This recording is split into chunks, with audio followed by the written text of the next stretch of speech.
Assalamu alaikum wa rahmatullah. Welcome to episode 18 of 10-minute Taraweeh, in which we're discussing Surah Al-Mu'minun and Surah An-Nur. A'udhu billahi minash shaitanir rajim. Bismillahir rahmanir rahim. Qad aflaha al-mu'minun alladhina hum fi salatihim khashi'un walladhina hum 'anil laghwi mu'ridun. Here at the beginning of Surah Al-Mu'minun, chapter 23 of the Quran, we have the qualities of the believers, that which makes them successful, starting with their humility in the prayers, turning away from vain speech, performing the zakat and purification, guarding their private parts, and so on.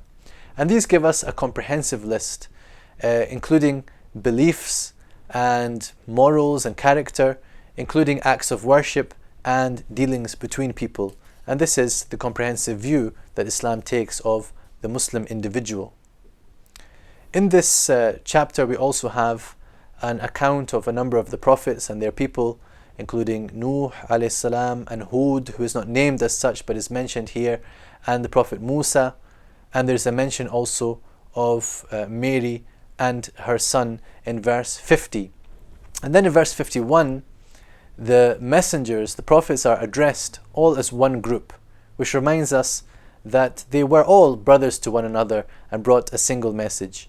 يا أيها الرسل كلوا من الطيبات واعملوا صالحا إني بما تعملون عليم وإن هذه أمتكم أمة واحدة وأنا ربكم فاتقون.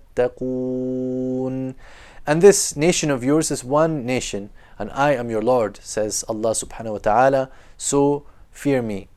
And therefore, this is the basis of unity amongst the human race. It is to recognize our one Creator and to turn to Him for guidance and worship. In verse 68, the Quraysh are told that they should recognize this messenger who was sent among them. They should recognize his message and they should recognize his character. أَفَلَمْ يَدَّبَّرُوا الْقَوْلَ أَمْ جَاءَهُمْ مَا لَمْ يَأْتِ آبَاءَهُمُ الْأَوَّلِينَ أَمْ لَمْ يَعْرِفُوا رَسُولَهُمْ فَهُمْ لَهُ مُنْكِرُونَ. And they accused him of being possessed and so on, and these are things which they knew the falsehood of before even uttering them. Indeed, they even knew the oneness of God, they knew that He is the Creator, but they insisted on these supposed intercessors in the form of idols which they crafted by their own hands. When they are asked, who is it who has created everything, who is it who possesses everything in the heavens and on earth, the only answer they give, it is Allah. قُلْ لِمَنِ الْأَرْضُ وَمَنْ فِيهَا إِن كُنْتُمْ تَعْلَمُونَ سَيَقُولُونَ لِلَّهِ قُلْ أَفَلَا تَذَكَّرُونَ. And this from verse 84 onwards. Then towards the end of the surah we have something about their point of view that they have somehow been created for no purpose, created in vain. And in reality this is an insult to the Creator. Why would He create such perfection in the heavens and on earth? Why would He create us as thinking and feeling beings on this earth without there being a purpose behind that creation, and therefore without there being a next life in which that purpose will be fulfilled and fully expressed?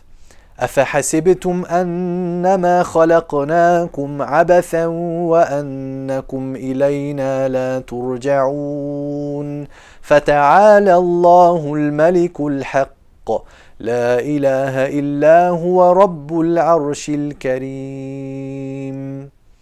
And this brings us on to Surah An-Nur, chapter number 24, which is named after the beautiful verse within it, which is verse number 35. Which says, Allahu nuru samawati wal ard, that Allah is the light of the heavens and the earth.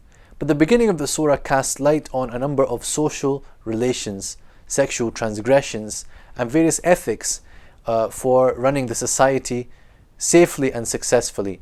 And that includes things to do with how people dress and how they interact with one another.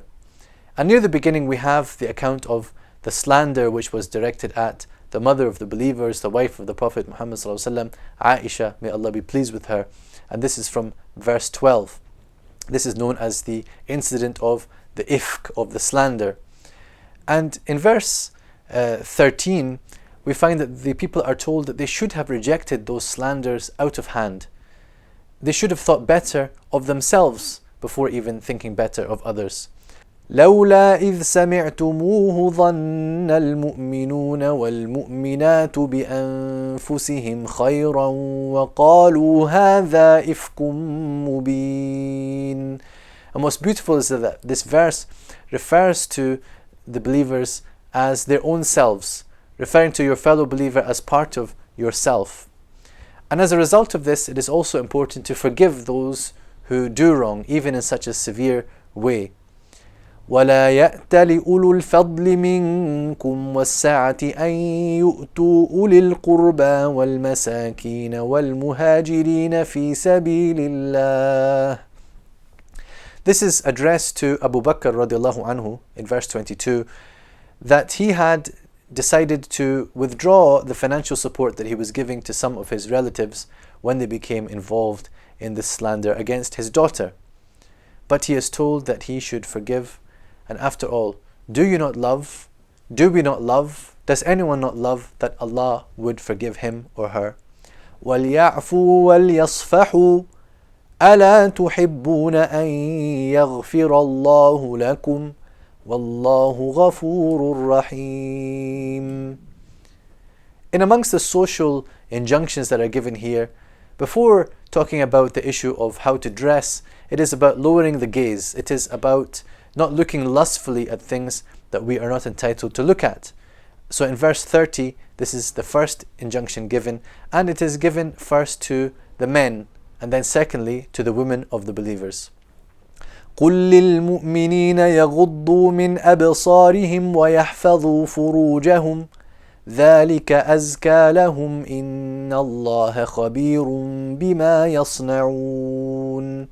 And the following verse directs this also to the women among the believers, and they are told to guard the private parts of their body from all those who are outside of the categories mentioned in the verse, who are known as the mahrams of a woman. And as in a sense it applies in reverse as well, that the corresponding women are the mahram to the men. Verse 35 is the parable of Allah's light. الله نور السماوات والأرض مثل نوره كمشكاة فيها مصباح المصباح في زجاجة. So Allah is the light of the heavens and the earth. And this is understood in more than one way by the Muslim scholars. Some saw it as referring to his existence, the apparent nature of his existence through the things that he has created, and those things which he makes apparent by creating them. On the other hand, others said that this refers to the light of guidance as it exists in the heart of the believer. So when it is describing the lamp which is inside a niche, this is describing the layers within the believer's heart in which the light of Allah's guidance resides.